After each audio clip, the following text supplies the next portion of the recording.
Now, I can see already that we have a couple of questions in the chat, points of clarification. And there's one classic question which often comes up. Inge, you've mentioned the question of innovation, this concept of innovation support services. Can you maybe give a good example, specific example, in order to help to explain what you mean by that? Let me maybe take the example that we have in the AKIS report, and that you can read on 2 pages there what they are doing. It's on, already know it by heart now. Meanwhile, it's on page 106 of the AKIS report. And this is the example of Schleswig-Holstein, where the Chamber of Agriculture has put one person permanently at the disposal of people with ideas. So she is working with bottom-up grassroots ideas, problems that farmers have, and people who want to work together. And she's accompanying them to refine the objectives, to look for the right actors. Certain people would like to work together but need more expertise, so she has a good network to find the right researcher or the right advisor or the right expert, whatever. And she brings these people together into a potential operational group.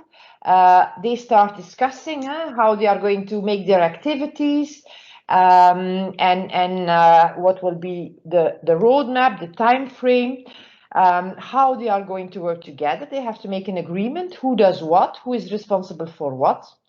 And at the end of that process, there's an application ready to be put for selection. And also after the selection, she keeps on following these operational groups. Sometimes if she sees that there are 2 comparable ideas emerging, she advises those 2 groups, shouldn't you work together? You're on the same subject. So these things also happen because she's following this so closely. In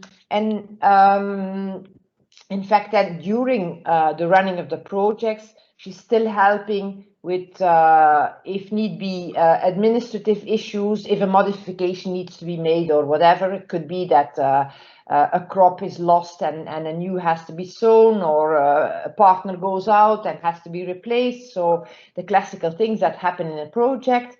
And she's, of course, promoting very much what the operational groups are doing, because communication and spreading the outcomes is very important.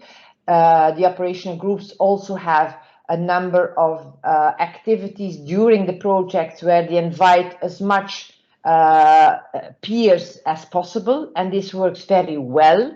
We know from a study that during such events of an operational groups, up until 100 farmers are quietly coming and looking and imitating the new farming practices on their own farm without being a partner in the group.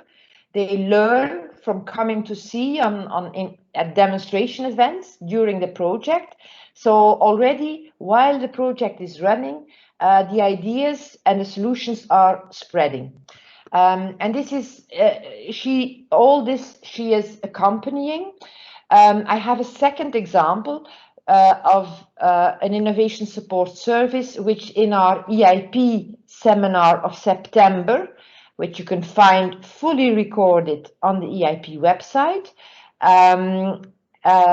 where you can see that how they are working, because this is an innovation support service which is a bit older, which is already 25 years old, I think.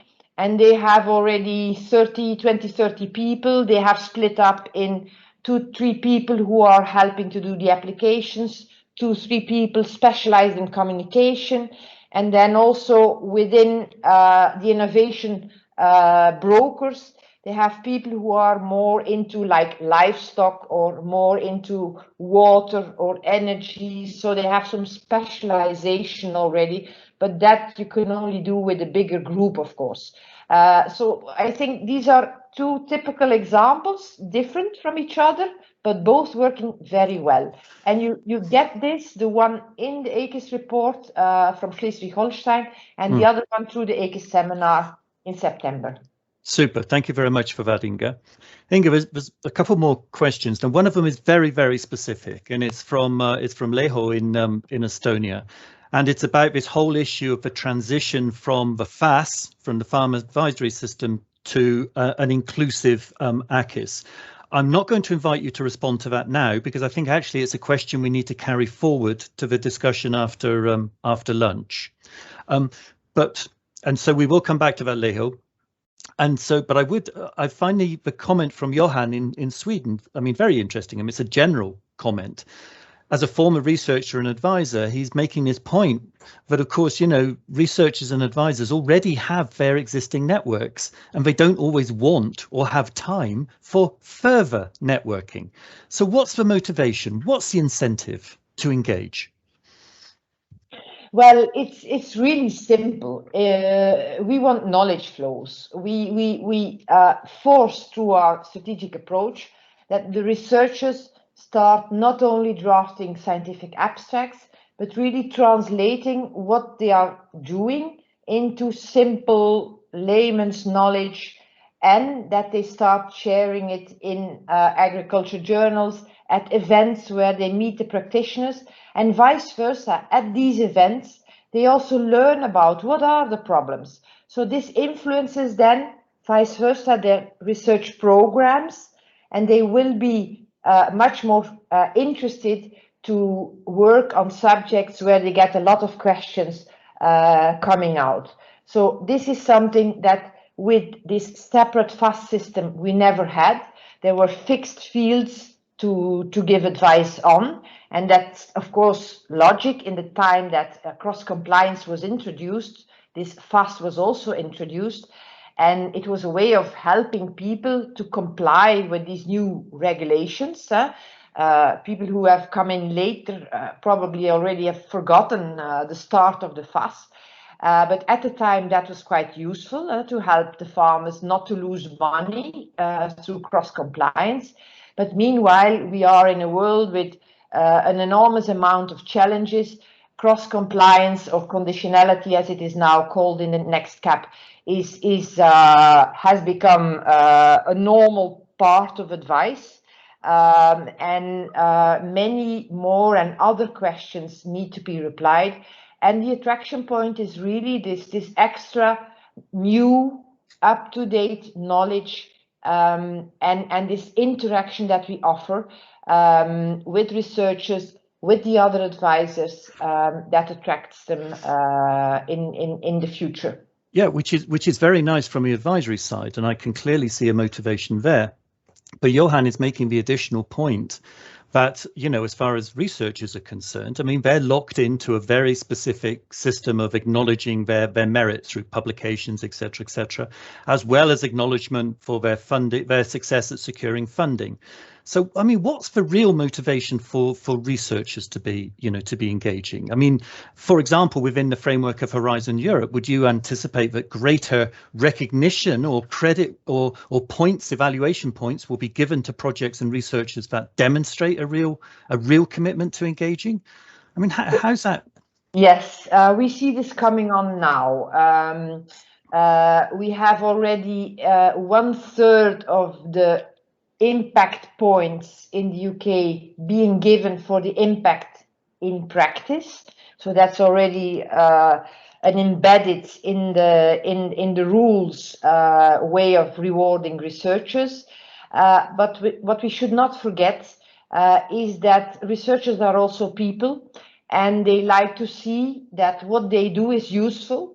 And it's much more nice to present this to people who have an interest in what you are doing than to put it in a scientific paper that nobody will read. So this is probably because in our 7 years period, we've seen that operational groups have been growing. Exactly in Germany, people said, well, in the beginning, I mean, they said, well, being a researcher in an EIP group, that's good for people who are close to retirement. And now what we hear coming from Germany is that there's big enthusiasm They really want to act in these operational groups. They see it as an additional asset, and they enjoy working in it. And last but not least, there's also a big movement going on. Not so long ago, I had a meeting with EIP-AGRI, which is in fact some kind of federation of the funding, the research funding bodies.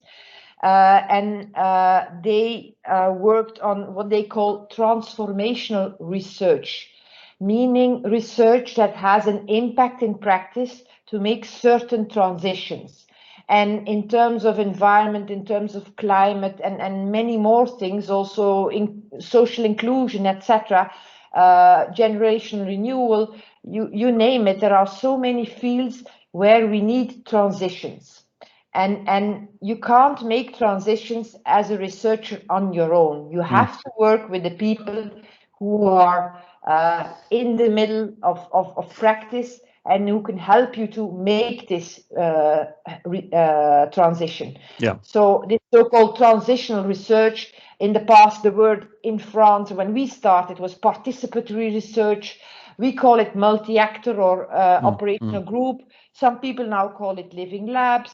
So, but it's all around the same idea, putting these complementary competencies together, co-creating along the project, and trying to make something that is really used. Yeah. So thank you for that response. I'm looking again at the questions in the chat. I see a question from excuse me, from Anton Jagadic regarding advisory systems. I'm going to hold that question until after lunch. But there is a very specific and a very important question from Karin in Germany. And she's asking, in the case of the federalized, the regionalized member states, how many authorities need to be involved in preparing the national CAP strategy plan? This issue of, how to approach this in the regional member states. Yes, this is absolutely depending on how the competencies are shared. In many regional member states, like for instance mine, my region is 100% responsible for everything on agriculture. In other regions, the regions are responsible for the rural development part. And the first pillar is at the national level. I think in France there's a mixed system with parts of rural development at national level and parts at a regional level. So this really depends of how the national system has organized its competencies. And according to these competencies, people will have to work together. What is competence of the regional level will eventually need to get into the national strategic plan.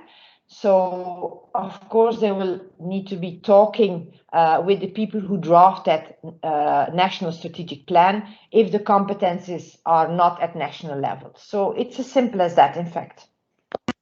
I see that Patrick has his hand raised. Patrick, would you like to ask your question or to comment?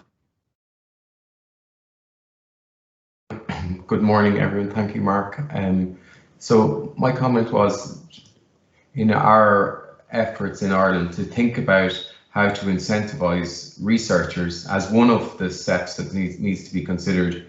So we reevaluated our national agri-food research program, and one of the things that we have offered now as a pilot to see how it develops is to incentivize researchers to work with innovation intermediaries within their research projects. And the idea being here is that if you start to get these different people working together, then they become more, they build on maybe relationships they already had, and of course money is a great leveler of the playing field. And so in allowing to develop a sort of the engagement of the innovation intermediary, you're building the relationships, you're feeding back in maybe their knowledge alongside the researcher, and once they start engaging there, maybe then when the innovation intermediary becomes the person then who in the future develops, for example, operational groups, they will start to include the researcher. So the EIP-AGRI groups start to take also a more structured approach in terms of how you capture the information you're generating. That may allow the opportunity, because it's scientifically based, to replicate them. So I'll leave it there, but that was just some of our thinking in reaction to what's been said. And thanks for now. Yes, thank you, Patrick. This is something we've seen also in other countries, and is definitely working. It's in fact the whole concept of innovation support. Somebody intermediate who is focusing on innovation, who is working with these researchers.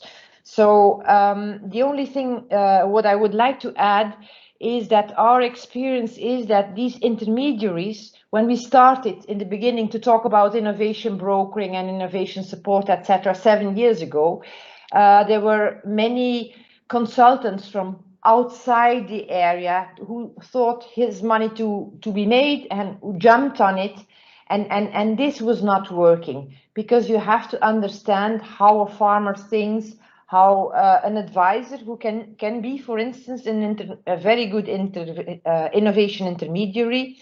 They have to understand how farming works and how decisions are made on a farm. If you don't understand that, you still stay with a more research-oriented system. So it's very important that this intermediary has a very good understanding of how a farmer thinks and why he will go into this transition, yes or no.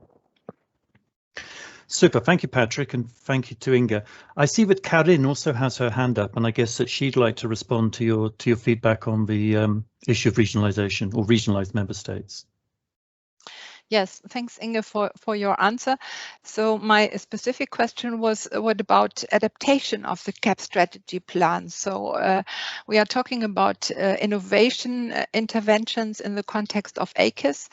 And if you can imagine that there are maybe some different needs or upcoming new challenges in the next years, and some region, a small region of Germany, has the intention to do something different. So they have to reorganize all the very, very intensive meetings which we have now, to convince all the regions and the national level to make this effort to change.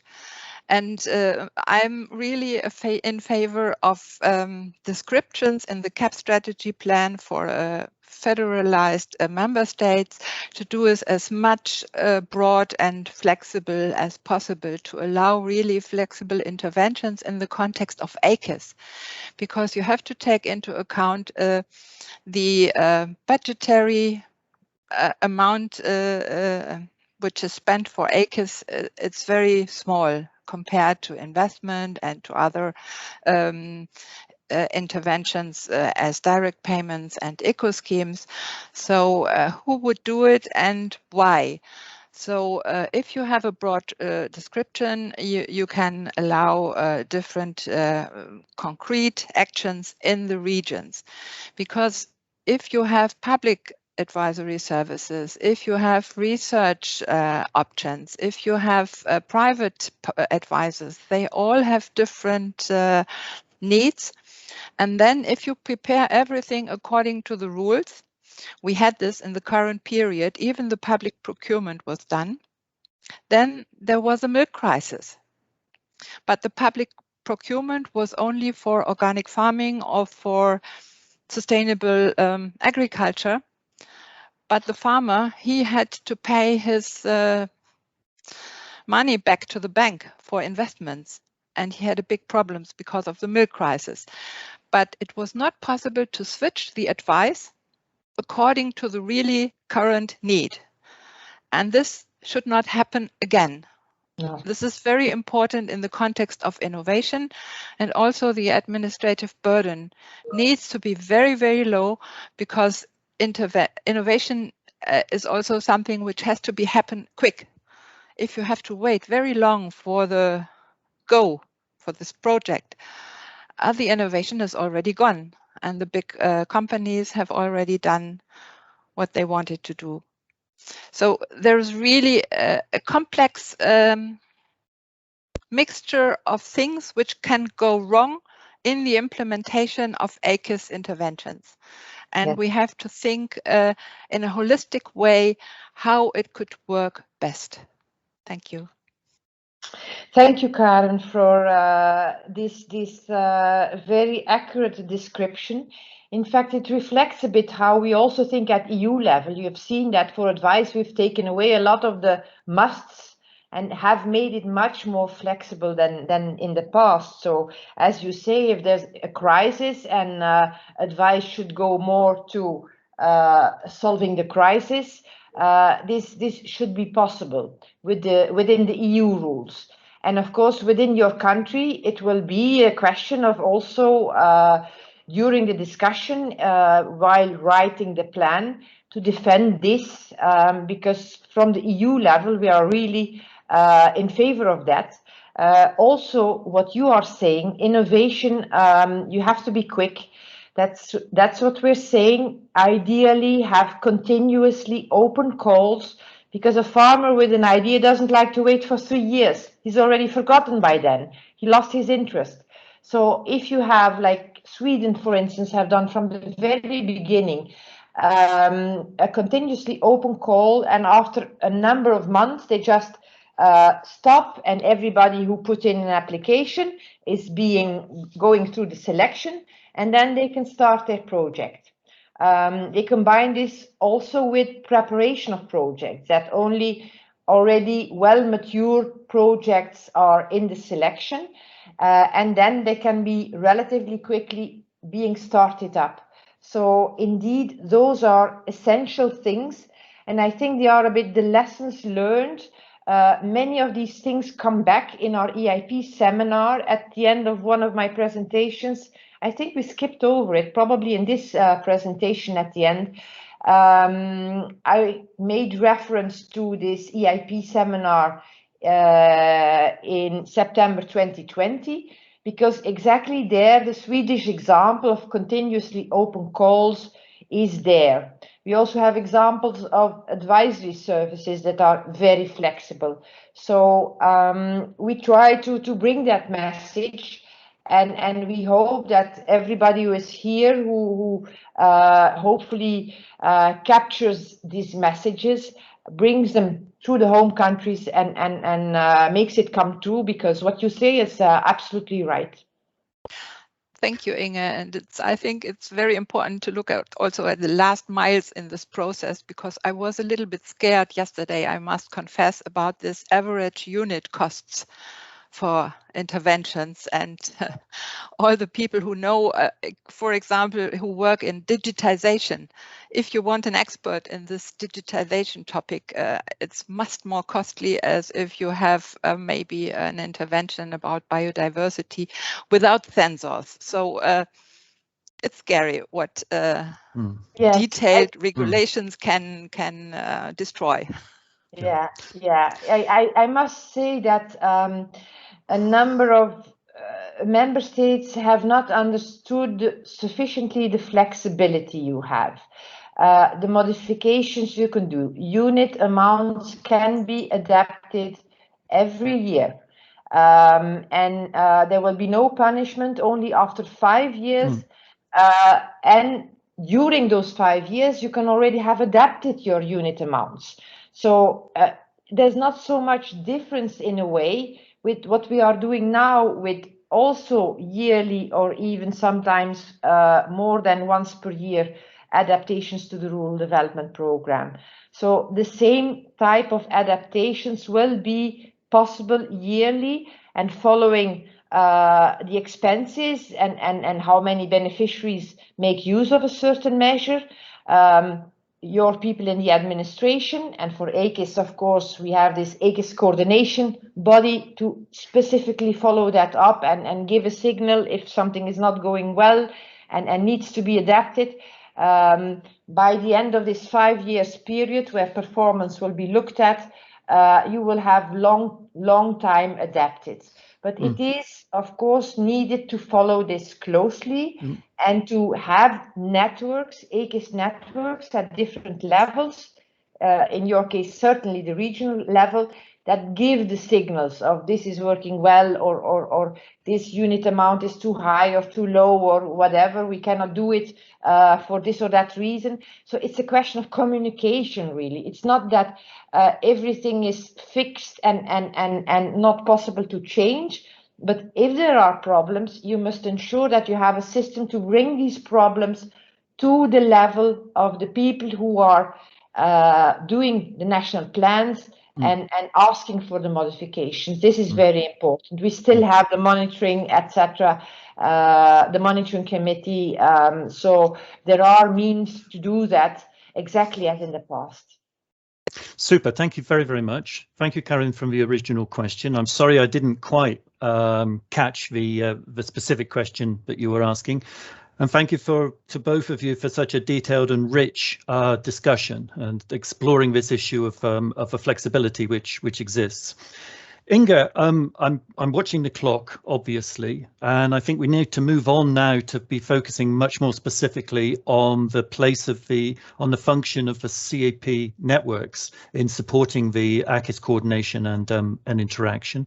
And I'm thinking maybe to jump directly to the video from Austria. Inge, you've got your hand up.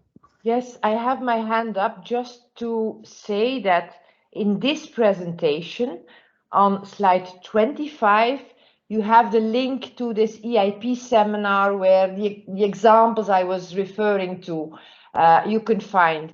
And on the slide 26, you have this AKIS report, also the link where you can find this example of the Schleswig-Holstein Innovation Support Center. So it's really in this presentation that you have to look up the examples I was talking about.